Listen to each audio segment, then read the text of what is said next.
ഏതാണ്ട് എല്ലാ ഫലങ്ങളും എത്തിത്തുടങ്ങി. ദേശീയ തലത്തിൽ BJPക്ക് വലിയ കോട്ടങ്ങളൊന്നും സംഭവിക്കാനിടയില്ല എന്നാണ് ആദ്യ സൂചനകൾ പറയുന്നത്. ഏതാണ്ട് ഒരു 370-390 എന്താകും ഫൈനൽ സ്ഥിതി? ഇത് നമ്മൾ എക്സ്പെക്ട് ചെയ്തതിനൊക്കെ തന്നെയല്ലേ. ഞാൻ 360 പരമാവധി പ്രതീക്ഷിച്ചത്. ഇപ്പം സൗത്ത് ഇന്ത്യ വരെ ഈ രീതിയിൽ ഇമ്പാക്ട്, അവിടെ തമിഴ്നാട്ടിലും കേരളത്തിലും മാത്രമാണ് വലിയ ഇമ്പാക്റ്റ്. അവിടെ തന്നെ ഇവിടെ രണ്ടും അവിടെ 2 സീറ്റുകൾ കിട്ടുമെന്നാണ് പറയുന്നത്. കർണാടകയിൽ വലിയ ക്ഷീണമൊന്നുമില്ല. അത് പ്രജ്വൽ ദേവണ വരെ ജയിക്കുമെന്നാണ് പറഞ്ഞിരിക്കുന്നത്. അപ്പോൾ അതിൻ്റെ അർത്ഥം വെച്ചാൽ അവിടെ ബൊക്കായത്ത് ലിംഗയുക്ത വോട്ടുകൾ ഒരേപോലെ ഒരാളിലേക്ക് വന്നു എന്നുള്ള. അത് പിന്നെ ഈ ഡി കമ്പനിക്ക് കിട്ടിയ വോട്ടൊന്നല്ല, അത് മോഡി കിട്ടിയ വോട്ടാണ്. ഡി കമ്പനിക്ക് കിട്ടി ചീത്ത പേരുണ്ടാക്കി നല്ലത് മോഡി കിട്ടിയത് വോട്ടാണ്. മോഡിക്ക് നമ്മൾ പലപ്പോഴും പറഞ്ഞിട്ടുണ്ട് 10-15% വരെ, അല്ലെങ്കിൽ 15-20% വരെ വോട്ടുകൾ ഉത്തരേന്ത്യയിൽ മോഡിക്ക് ഷിഫ്റ്റ് ചെയ്യിക്കാൻ പറ്റും. ഒറ്റ പേരിന് ഷിഫ്റ്റ് ചെയ്യിക്കാൻ പറ്റും. അതാണ് നിയമസഭാ ഇലക്ഷനുകളിൽ ഒരു റിസൾട്ടും മോഡി നേരിട്ട് മത്സരിക്കാൻ വേറെ റിസൾട്ടും വരുന്നത്. അതിപ്പോൾ സൗത്ത് ഇന്ത്യയിലേക്ക് വന്നു. കൊറീസിൽ വന്നോ റിസൾട്ട് വന്നോ? കൊറീസാണ് നമ്മൾ പിന്നെ നിയമസഭയിൽ ഒരുപക്ഷെ സ്പ്ലിറ്റ് വെർഡിക്റ്റ് ആയിരിക്കും. നിയമസഭയിൽ ഒന്നും ലോക്സഭയിൽ ഒന്നും വരാൻ സാധ്യതയാണ് വെർഡിക്റ്റ്. കോൺഗ്രസ് യുദ്ധത്തിലില്ലാത്ത അവസ്ഥയായിരുന്നു. ഇപ്പം ആന്ധ്രയിൽ ജഗൻ പിന്നോട്ടാണല്ലോ. പിന്നെ തെലങ്കാനയിലാണ് കോൺഗ്രസ് ഒരു മുൻതൂക്കം ഉണ്ടാവുമെന്ന് കരുതിയത്. അവിടെ ഇപ്പം ഈ ആദ്യ സൂചനകൾ അനുസരിച്ച് BJPക്കാണ്. അപ്പം ഇതൊരു തരത്തിലുള്ള ജുഗർനോട്ടാണ്.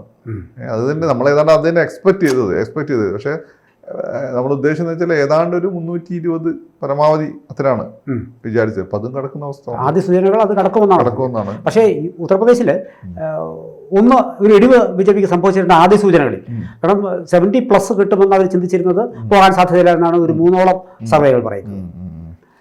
അവിടെ എനിക്ക് 60-something ആണ്. നമ്മളൊക്കെ 60 അല്ലേ പ്രതീക്ഷിച്ചത്? 60-something ആണ് പ്രതീക്ഷിച്ചത്. കാരണം വെച്ചാൽ അവിടെ മറ്റൊരുപാട് ഘടകങ്ങളുണ്ട്. പക്ഷെ 60-something തന്നെ വലിയ കിട്ടലാണ്. 70 കിട്ടണം 80 കിട്ടണം എന്നൊക്കെ വിചാരിച്ചു കഴിഞ്ഞാലും കിട്ടണ്ടേ. അതുപോലെ തന്നെ ഈ ബീഹാറിൽ ചിലപ്പോൾ കുറച്ച് സീറ്റുകൾ കുറയാം. ഇതിന്റെ പക്ഷേ കോൺഗ്രസ്സുകാർ ഇപ്പം നമ്മളെ സ്വന്തം അനിൽ ബോസ് ചർച്ചയിലൊക്കെ പറയുന്നത് ഞങ്ങൾ 60 സീറ്റുകളാണ് ഞങ്ങൾ ലോജിക്കലായിട്ട് ഞങ്ങൾ പ്രതീക്ഷിക്കുന്നത്. പക്ഷേ ഈ 60 സീറ്റ് കിട്ടുമോ? കേരളത്തിൽ ഈ ഹൈപ്പ് വന്നാൽ മാത്രമേ അവരിലേക്ക് പോവുള്ളൂ. കേരളത്തിലെ ഹൈപ്പിന് എനിക്ക് സംശയമുണ്ട്. കാരണം എന്താ വെച്ചാൽ 2 അൺഈക്വൽ മുന്നണികളാണ് മത്സരിച്ചത്. ഒന്ന് നല്ല പൈസയുള്ള നല്ല സംഘടനാ സംവിധാനമുള്ള CPM, അതിൻ്റെ കൂടെ LDFിൻ്റെ കൂടെ ഉണ്ടായ സഖ്യകക്ഷികളൊക്കെ പ്രധാനപ്പെട്ട എല്ലാം അങ്ങോട്ട് പോയി. UDFിൻ്റെ കൂടെ അല്ലേ മാണി അങ്ങോട്ട് പോയി, ഈ പറഞ്ഞിട്ടുള്ള ജനതാദൾ അങ്ങോട്ട് പോയി. അങ്ങനെ ഒരു ഇലക്ഷനാണ് വരുന്നത്. എന്നിട്ട് ആൻറ്റി ഇൻകംബൻസി എന്ന് ഒരൊറ്റ സാധനം വെച്ചുകൊണ്ട് കോൺഗ്രസ് ഇത്രയും സീറ്റ് പിടിക്കാന്ന് വെച്ചാൽ അവിശ്വസനീയമാണ്. അവന് മര്യാദയ്ക്ക് ലീഡർഷിപ്പ് പോലും ഇല്ലല്ലോ. ലീഡർമാർ തന്നെ പിന്നെ നമ്മുടെ പുതുപ്പള്ളി ഇലക്ഷൻ കഴിഞ്ഞപ്പോൾ അങ്ങോട്ടും ഇങ്ങോട്ടും അടികൂടിയ ഓപ്പണായിട്ട് ഫൈറ്റ് നടന്ന സ്ഥലമാണ്. അപ്പോൾ ഇതെല്ലാം നോക്കുക. പിന്നെ കേരളത്തിൽ 2 സീറ്റ് BJP കിട്ടിക്കഴിഞ്ഞാൽ അത് ഏതാണ്ട് എക്സ്പെക്റ്റഡ് ആണ്. 2 സീറ്റ് കിട്ടിയില്ലെങ്കിലേ ഞെട്ടലുള്ളൂ. കാരണം ആ രീതിയിൽ പ്രവർത്തനം ഈ 2 വളരെ കാര്യക്ഷമമായ പ്രവർത്തനം കാഴ്ചവെച്ചിട്ടുണ്ട്. BJPൻ്റെ ഉള്ളിൽ വിമർശനമുണ്ട്. രാജീവിനെ ഇവിടെ സ്ഥാനാർത്ഥിയാക്കിയതിലും സുരേഷ് ഗോപിയെ പിന്നെ ഈ പറയുന്നത് പോലെ ഒരു ഫാൻ ക്ലബ്ബ് പോലെ കൊണ്ടുവരുന്നു എന്നൊക്കെ തൃശ്ശൂർ വിമർശനമുണ്ട്. എങ്കിൽ പോലും അവിടെ നല്ല രീതിയിൽ പ്രവർത്തനം നടന്നിട്ടുണ്ട്. സെൻട്രൽ ലീഡർഷിപ്പിന് നല്ല മേൽനോട്ടത്തിൽ തന്നെയാണ് ഓരോ വിവരങ്ങളും അവിടെ എത്തി. അതുകൊണ്ടാണ് പലരും സ്ഥാനാർത്ഥിയെ പല സ്ഥലത്ത് പോകേണ്ടി വന്നതും അങ്ങനെ പലതും സംഭവിച്ചത്. അപ്പം 2 സീറ്റ് ഇവിടെ കിട്ടിക്കഴിഞ്ഞാൽ ചിത്രത്തിൽ വലിയ മാറ്റം ഉണ്ടാവും. പിന്നെ ഇതിനകത്ത് പിന്നെ ഇപ്പോൾ നരേന്ദ്രമോദിയുടെ ഈ BJP സർക്കാരിൻ്റെ ഈ ക്ഷേമ പ്രവർത്തനങ്ങൾ, വിശേഷിച്ചും സ്ത്രീകൾക്ക് ഈ ലാഭാർത്ഥികളെല്ലാം വോട്ട് ചെയ്തിട്ടുണ്ടെന്ന് വേണം കണക്കാക്കാൻ. ഇങ്ങനെയാണ് പോക്കെങ്കിൽ ഏതാണ്ടൊക്കെ കിട്ടിയ ആൾക്കാരെല്ലാം തന്നെ അതിനൊരു നന്ദി പ്രകടനം വോട്ടായി കാണിച്ചിട്ടുണ്ടാവും. അല്ല, കർണാടകയിൽ കോൺഗ്രസ് പ്രതീക്ഷിച്ചതാ, ആന്ധ്രയിൽ കോൺഗ്രസ് പ്രതീക്ഷിച്ചതാ ഈ നന്ദി കാണിക്കുക. പക്ഷെ നന്ദി കാണിക്കുമ്പോൾ നിങ്ങൾ ഒരാൾ ചക്കയും കൊടുത്ത് ഒരാൾ മാങ്ങയും കൊടുത്താൽ ഒരു ഇലക്ഷന് ചക്കയ്ക്ക് നന്ദി കാണിക്കും, ഒരു ഇലക്ഷന് മാങ്ങയ്ക്ക് നന്ദി കാണിക്കും. ഒരാളെ എന്താണ് അവർക്ക് വേണ്ടത്, നന്ദി കാണിച്ചാൽ ഏതാണ് ഇമ്പാക്റ്റ്, അവർക്ക് സന്തോഷമാകുക. അപ്പം നിയമസഭാ ഇലക്ഷന് കോൺഗ്രസിന് സന്തോഷമാവും, മാങ്ങ കൊടുത്തു, ഇങ്ങനെ ചക്ക കൊടുത്തു. അപ്പോൾ ലോക്സഭാ ഇലക്ഷനാണ് ഇങ്ങേർക്ക് സപ്പോർട്ട് വേണ്ടത്. അത് ആ രീതിയിലാണ്. അപ്പോൾ ജനങ്ങൾക്ക് പണ്ടത്തെ പോലെ കംപ്ലീറ്റ് ഇമോഷണൽ ആയിരുന്നില്ല, ബുദ്ധിപരമായിട്ടാണ് വോട്ട് ചെയ്യുന്നത്. ഇന്ത്യയുടെ ലിറ്ററസി റേറ്റ് എല്ലാം ഉയർന്നല്ലോ. പിന്നെ ഈ കേരളത്തിലാണ് എനിക്ക് ഭയങ്കര അത്ഭുതം തോന്നുന്നത്. ആൻറ്റി ഇൻകംബൻസി എന്നൊരൊറ്റ ഇവര് സൂചനകൾ ശരിയാണ്, ഞാനിപ്പോഴും അത് വിശ്വസിക്കുന്നില്ല. കാരണം നമുക്ക് ലോജിക്കലി വിശ്വസിക്കാൻ പറ്റില്ല. നമുക്കറിയാമല്ലോ UDF എന്താണ് സംവിധാനം. ആകപ്പാട് ലീഗ് ഉണ്ട് സിസ്റ്റമാറ്റിക് ആയിട്ട് പ്രവർത്തിക്കുന്ന ഒരു സംഘടന. ബാക്കി ഉണ്ണിത്താൻ ചേട്ടൻ ഒറ്റയ്ക്കൊരു ടീമാണ് അവിടെ. അപ്പോൾ അതൊരു വലിയ രസമുള്ള ഒരു വെർഡിക്റ്റ് ആയിരിക്കും അങ്ങനെ വരികയാണെങ്കിൽ. അപ്പോൾ ഇതിപ്പം മോഡി കൺസോൾട്ടേറ്റ് ചെയ്യുന്നതുകൊണ്ട് ഇതൊക്കെ മതി മോഡിക്ക്. 330 കൂടുതൽ പോയി കഴിഞ്ഞാൽ തന്നെ ആയി കഴിഞ്ഞു. ഇപ്പൊ അങ്ങോട്ട് ബാക്കി ഇപ്പോൾ 2.5 വർഷം കഴിഞ്ഞ് നിൽക്കുക മൂപ്പര് അമിത്ഷാക്ക് കഴിഞ്ഞോളൂ. ഈ രീതിയിലാണ് പോകുന്നത്. എന്നിട്ട് അല്ല, വലിയ തോതിൽ ഇപ്പോൾ ഏതാണ്ട് പ്രതീക്ഷിച്ച പോലെയാണ് കാര്യങ്ങൾ പോകുന്നത്. എനിക്ക് തോന്നുന്നു ഒരു എണ്ണമറ്റ റാലികൾ, അഭിമുഖങ്ങൾ, ഇതിൻ്റെ ഒരേ ഒരു നേരവകാശിയായി പുള്ളി തന്നെ മാറുന്ന അവസ്ഥയാണ് ഇപ്പോൾ. ഇനിയിപ്പോൾ വേറെ പ്രശ്നമുണ്ട്. ഇതിപ്പോൾ ഇത് കഴിഞ്ഞ ഉടനെ മറ്റേ സാധനം വരും. വോട്ട് ഈ ഇലക്ഷൻ ഈ പറഞ്ഞ സൂചനകൾ കറക്റ്റായിട്ട് 4-ാം തീയതി വരികയാണെങ്കിൽ വോട്ടിംഗ് യന്ത്രത്തിലെ കൃത്രിമം തന്നുള്ള സാധനം വരും. അതല്ലേ പ്രശ്നം. ഇപ്പൊ നമ്മളൊക്കെ തന്നെ ചർച്ച ചെയ്യുമ്പോൾ പലരും വന്നിട്ട് പറയുന്നത് 4-ാം തീയതി കാണാന്നൊക്കെ ഭയങ്കര അവരെനിക്ക് ആത്മാർത്ഥമായി വിശ്വസിച്ചിട്ട് തന്നെ പറയുന്നത്. അതെ, നമ്മളെ സമയം നമ്മളെ മുന്നിലുള്ള ഫാക്ട് വെച്ചല്ലേ പറയാൻ പറ്റുള്ളൂ നമുക്ക്. പക്ഷേ അപ്പൊ അവര് പ്രതീക്ഷിക്കുന്ന നേരെ ഓപ്പോസിറ്റ് ആയിട്ട് ഒരു റിസൾട്ട് ഇപ്പം വരുമ്പോൾ എന്തായിരിക്കും അവരുടെ റിയാക്ഷൻ? വോട്ടിംഗ് എന്തായിരിക്കും? അത് ഏറ്റവും കൂടുതൽ വരാൻ പോകുന്നത് കേരളത്തിലും തമിഴ്നാട്ടിലുമാണ്. മാത്രമല്ല ഈ ഇലക്ഷന്റെ റിസൾട്ട് എതിരായി കഴിഞ്ഞാൽ DMKയുടെ കാര്യം തീരുമാനമാവും. ഒന്നീ DMK അവരുടെ കൂടെ പോകും.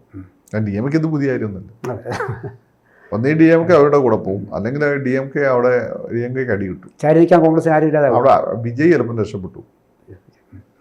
കാരണം അവിടെ DMK ശിഥിലമാകുന്ന ഘട്ടത്തിൽ വിജയിക്കാണ് അതിൻ്റെ ഗുണം കിട്ടുക. ADMK ശിഥിലമാകുമ്പോൾ അതിൻ്റെ ഗുണം ഇയാൾക്ക് വേണം കിട്ടും. ഓക്കെ, വേറെ നോർത്ത് ഈസ്റ്റ് വന്നില്ലല്ലോ. നോർത്ത് ഈസ്റ്റ് വന്നിട്ടില്ല, കിഴക്കൻ മേഖലയിലെല്ലാം വന്നിട്ടില്ല. കാശ്മീർ എത്തിയിട്ടില്ല. കാശ്മീർ എത്തിയിട്ടില്ല, ഡൽഹി എത്തിയിട്ടില്ല. ഞാൻ ഏറ്റവും കീനായിട്ട് നോക്കുന്നത് കാശ്മീർ, അതുപോലെ തന്നെ ഒറീസ, കിഴക്കൻ മേഖലകൾ. കിഴക്കൻ മേഖല ഭൂരിപക്ഷം സീറ്റുകളും NDA സഖ്യത്തിന് തന്നെയാണ്. അതെ അതെ അതെ. അല്ല, അരുണാചൽ പ്രദേശിലാണ് എൻ്റെ ക്യാബിനറ്റ് മാറിയിട്ട് കോൺഗ്രസിലേക്ക് പോയ അപവാദം ഉള്ളത്.